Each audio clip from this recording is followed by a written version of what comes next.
Hello, students. Today we're going to listen to a story called In Grandma's Kitchen.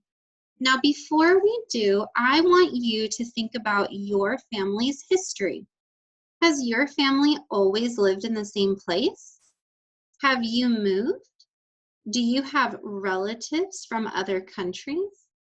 Talk to a stuffy, a pet, or a human in your house and try to answer these questions. Go ahead and pause the video. Okay, I'm going to go ahead and read this to you. In Grandma's kitchen, onions, spices, garlic cloves. The smells are tickling my nose. Tomatoes, olive oil too. Grandma shows me what to do. We chop and cut.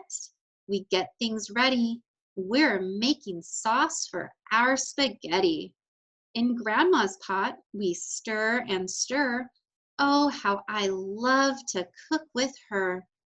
My mother taught me this, you know, says Grandma as her smile grows.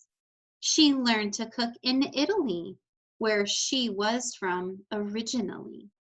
In a big round bowl, we mix ground meat. We're making meatballs. What a treat. We add a slice of moistened bread, parsley, pepper, salt, and egg. We add chopped onions, lots of cheese. I use my hands to swish and squeeze. It's so much fun to mix it all, then roll the mixture into balls. We plop them in the bubbling pot. The meatballs cook in sauce so hot. Grandma smiles down at me. We're lucky, she says gently. One day you'll get to share this too, with a child of your own, or two. You can pass along the recipes of your great-grandma from Italy. I'm a little confused when I read the second paragraph because the speaker says that Grandma says, my mother taught me this. But after finishing reading ahead, I realized that the speaker's great-grandma taught the grandma how to cook. So now I understand. And there was a word in here where it said that the great-grandma was from Italy originally. Now, we can use clues from the text to help us understand what originally means. And based on everything else that we read, originally means that's where she came from first.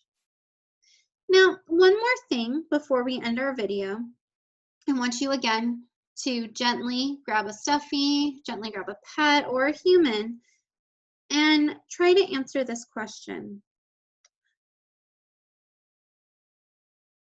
Do you think it is important that the grandma is teaching the speaker how to cook spaghetti sauce and meatballs? Why or why not?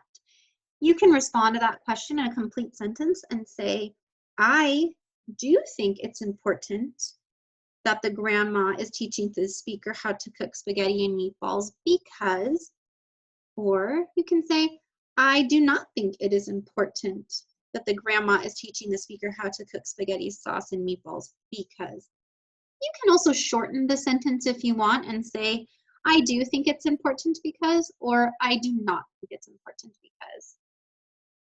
All right, first graders, I'll catch you later in another video.